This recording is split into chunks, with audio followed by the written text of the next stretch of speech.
70 था भारत सिटिंग जिसमें हुई है। और विपक्ष की ओर से मैंने पहले दिन से बड़ा स्पष्ट किया था कि प्रभावी ढंग से जनहित के मुद्दों को हम उठाएंगे। और मैं धन्यवाद करना चाहूंगा सभी माननीय विधायक जो भारतीय जनता पार्टी के हैं। पूरे विधायक दल ने पूरी ताकत के साथ विधानसभा उस पर हमने चर्चा चाही और काम रोको प्रस्ताव लाया नियम 67 के अंतर्गत। हालांकि सरकार नहीं चाह रही थी, सरकार चाह रही थी कि 130 के अंतर्गत चर्चा की जाए, लेकिन हमने कार्य स्थगन ला करके उस पर चर्चा मांगी और आखिरकार आज जब सत्र समाप्त हुआ तो आज भी हिमाचल प्रदेश आपदा के उस दौर से बाहर नहीं निकल पाया है, बल्कि आपदा हर विधानसभा क्षेत्र में, हर जिले में लोगों का बहुत बड़ा नुकसान करके गया है। अभी चंबा जिला इस त्रासदी के दौर में बहुत भयंकर कठिनाई के दौर में से गुजर रहा है, जहां बहुत बड़े जान माल की क्षति हुई है मणिमहेश की उस यात्रा के दौरान। हम इस बात को कहते हैं जो हमने विधानसभा के अंदर भी कहा है, आपदा में इस बात को हमको मान करके चलना चाहिए कि अगर आप के हाथ में वो सारी चीजें नहीं है, लेकिन व्यवस्था की दृष्टि से जो कदम समय पर उठाने चाहिए थे उनमें कमियां रही। अपना पक्ष ठीक प्रकार से जो है जो लोग बता रहे हैं, लेकिन खैर मैं उन सारी चीजों पर भी अब जाना नहीं चाहता हूं। मैं उन सारी चीजों से अब ज्यादा इत्तेफाक भी नहीं रखता हूं। और उसके बाद हिमाचल प्रदेश के अंदर वर्तमान में जो इस मानसून सत्र में जो प्रश्न हमने उठाए थे, उन प्रश्नों का उत्तर देने में भी कई जगह सरकार जो है वो अपना पक्ष नहीं रख पाई। और खासतौर से ऐसे जनहित के जो बहुत महत्वपूर्ण विषय थे, बेरोजगारों के मुद्दे पर हमने सदन से वॉकआउट भी किया। जब आंकड़े झूठे प्रस्तुत किए गए, एक साल पहले का आंकड़ा कुछ और था, एक साल के बाद का आंकड़ा और था, विधानसभा के सत्र का आंकड़ा और था। जब प्रश्न पूछा गया हिमाचल प्रदेश में कितने लोगों को रोजगार दिया गया, नौकरियां दी गई, सूचना एकत्रित की जा रही है, जब सूचना ही एकत्रित की जा रही है तो आंकड़े कहां से आए, ये प्रश्न अपने आप खड़ा होता है। इसका मतलब यही है कि गुमराह करने की कोशिश है। एक साल पहले 34,000 लोगों को नौकरी देने का आंकड़ा, और एक साल के बाद 15 अगस्त को मुख्यमंत्री भाषण देते हैं और उसमें वो आंकड़ा 23,000 तक आ जाता है, यानी कि 11,000 का आंकड़ा कम हो जाता है। ऐसी चीजों को लेकर के सरकार कटघरे में रही। और उसके साथ साथ में हिमाचल प्रदेश में विशेष तौर से जो राजनीतिक प्रतिशोध की भावना से जो काम चल रहा है पिछले 3 वर्ष के कार्यकाल से लगातार, उसका हमने लगातार विरोध किया है। अभी भी संस्थान बंद किए गए, अभी भी संस्थान बदले गए, जिस संदर्भ में प्रश्न विधानसभा के अंदर पूछे भी गए जिसका संतोषजनक उत्तर नहीं मिल पाया। और आज भी हिमाचल प्रदेश की आर्थिक स्थिति पर रिसोर्स मोबिलाइजेशन के लिए जो प्रस्ताव कांग्रेस पार्टी के विधायक की ओर से लाया गया था, उस पर जब चर्चा हुई और चर्चा का समापन मुख्यमंत्री जी ने किया, तो उसमें भी सही चीजें नहीं थी। कुल मिलाकर के घिसी पिटी वही चीजें।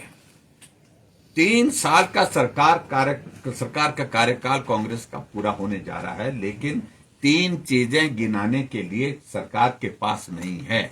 सुखाश्रय, एक दूध की योजना, इसके अलावा कोई तीसरी योजना तक पहुंच ही नहीं पाए, जबकि 3 साल का कार्यकाल पूरा हो गया। लेकिन योजनाएं जो चली हुई थी, उन योजनाओं को बंद करने का सिलसिला जो है अभी तक जारी चला हुआ है। ये सचमुच में चिंता का विषय है। मेरा यही कहना है कि मुख्यमंत्री को आज भी हमने कहा है कि आगे बढ़ना चाहिए, काम करना चाहिए। काम बंद करके प्रदेश नहीं चल सकता है। और जो झूठे आंकड़े, गलत आंकड़े, वस्तुस्थिति से हट करके जो गलत फैक्ट्स प्रस्तुत करना, ये आदत बन गई है सरकार की, जो चिंता का विषय है।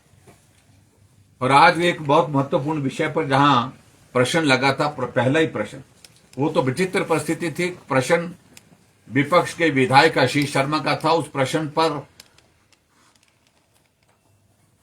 सरकार जवाब देना नहीं चाह रही थी, इसलिए पहले उसको यही कहा गया कि उसको पोस्टपोन क्वेश्चन में कन्वर्ट कर दिया, सूचना एकत्रित की जा रही है। बाद में उस प्रश्न को इस सत्र में विलोप कर दिया। जब हमने पिछले कल शोर डाला, आरटीआई में इंफॉर्मेशन मिल जाना और विधानसभा में उस सूचना का ना मिलना, ये बहुत बड़ा प्रश्न चिन्ह है सरकार के ऊपर, जिसका वो जवाब नहीं दे पाएंगे। और वो सारा मामला, मुझे उसमें विस्तार से कुछ कहने की आवश्यकता नहीं है। आज कांग्रेस पार्टी पूरे देश भर में आंदोलन चलाई हुई है, वोट चोर के नारे लगा रहे हैं। अगर वोट चोर का अगर सबसे बड़ा उदाहरण अगर कोई है तो ये उदाहरण है जो आरटीआई के माध्यम से जो इंफॉर्मेशन जो उपलब्ध हुई है, वो एक बहुत बड़ा 64 महिला मंडलों को आचार संहिता के दौरान उनके खाते में पैसे डाले गए। 34 लाख के लगभग डाला गया।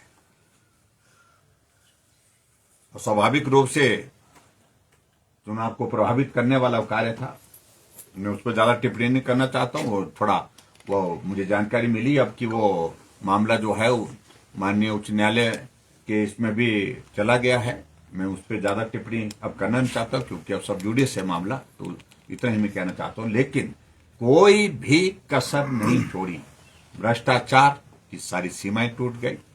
कानून व्यवस्था पर हम चर्चा करना चाहते थे, लेकिन समय की उपलब्धता कम होने की वजह से वो नोटिस हमारा लगा था, लेकिन चर्चा नहीं हो पाई। हिमाचल प्रदेश में बेरोजगारों को नौकरी देने की बात करते हुए 5 लाख नौकरियां, पक्की नौकरियां, पेंशन वाली नौकरियों की बात कहने वाली कांग्रेस 3 साल के कार्यकाल में हिमाचल प्रदेश में नौकरी नहीं दे पाई। और उल्टा जो है वो जॉब ट्रेनिंग की पॉलिसी जो है वो ला करके बेरोजगारों के सामने एक बहुत बड़ा प्रश्न चिन्ह खड़ा किया है। उस पर भी बात करना चाहते थे। थोड़ी बात उस पर हुई, लेकिन ज्यादा विस्तार से बात उस पर नहीं हो पाई। हिमाचल ऑन सेल, अगर सही मायने में अगर आज की तारीख में, तो उसका उदाहरण देखने को आपको मिला। टूरिज्म की प्राइम लोकेशन पे प्रॉपर्टी जो है उनके लिए कह दिया गया कि अक्टूबर महीने के बाद कोई भी उसमें बुकिंग नहीं ली जाएगी क्योंकि उनको बेचा जा रहा है। सबसे बड़ा उदाहरण यह है। पालमपुर यूनिवर्सिटी की सैकड़ों बीघा जमीन जो है बेचने का प्रयत्न किया गया। अभी मामला जो है वो बीच में अटका पड़ा हुआ है। तो ये ऐसे उदाहरण है जो हिमाचल के हित के लिए नहीं है। मेडिकल यूनिवर्सिटी को मंडी से शिफ्ट करना, वो भी विवेकपूर्ण कोई फैसला नहीं है। मैं उस पर कोई ज्यादा टिप्पणी नहीं करना चाहता हूं, सिर्फ इतना ही कहना चाहता हूं, नई जगह कोई संस्थान आपको देना आप दीजिए, लेकिन चले हुए खुले हुए संस्थान को बदलना है, उसको बंद करना उचित नहीं है। और इसी तरह से हमारे विधानसभा क्षेत्र में तो ये हमेशा जो है हिमाचल के इतिहास में रहेगा कि आपदा के दौरान आपदा प्रभावित लोगों के ऊपर मामले दर्ज होना, जिनके परिवार के सदस्य गए हैं, जिनके घर बह करके चले गए हैं, उनके ऊपर मामले दर्ज किए हैं। तो इन तमाम मुद्दों को लेकर के हमने चर्चा की। और खासतौर से जो हिमाचल प्रदेश में जो रिसोर्सेज को लेकर के जो बात कही है, वो आंकड़े बिल्कुल सत्य नहीं है।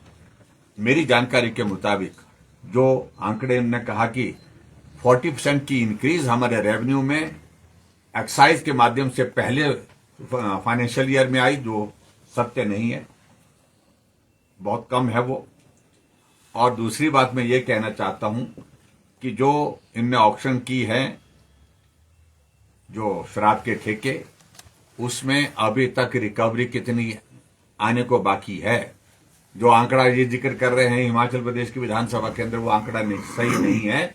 उस आंकड़े में उसको डिस्प्यूट कर रहा हूं। इसलिए कर रहा हूं क्योंकि लगभग 150 करोड़ के लगभग जो है वो रिकवरी अभी एक्साइज से होनी है, उन लोगों से होनी है। अगर वो पैसा नहीं मिलेगा तो आपकी तो ये एक्साइज की जो ग्रोथ है और वो तो बिल्कुल न्यूनतम स्तर पर चले जाएगी। तो इसलिए आर्थिक दृष्टि से हिमाचल प्रदेश संकट के दौर में से, गलत नीतियों की वजह से, वर्तमान सरकार की स्वास्थ्य की सेवाएं न्यूनतम स्तर पर चले गई वर्तमान सरकार के काम करने के तौर तरीके से। शिक्षा के क्षेत्र में हमारा स्तर जो है वो न्यूनतम स्तर पर चला गया, और उन सारी चीजों को लेकर के वर्तमान सरकार काम करे, अच्छा करे, आगे बढ़े, हम सिर्फ इतना ही कह सकते हैं। लेकिन दुर्भाग्य है कि 3.25 वर्ष का कार्यकाल अत्यंत निराशाजनक रहा, और इस विधानसभा के सत्र के दौरान भारतीय जनता पार्टी के विधायकों ने बहुत दमदार तरीके से अपना पक्ष रखा है, जनहित के मुद्दों को उठाया है, जिसका वर्तमान कांग्रेस की सरकार जवाब देने में सफल नहीं हो पाई। Thank you.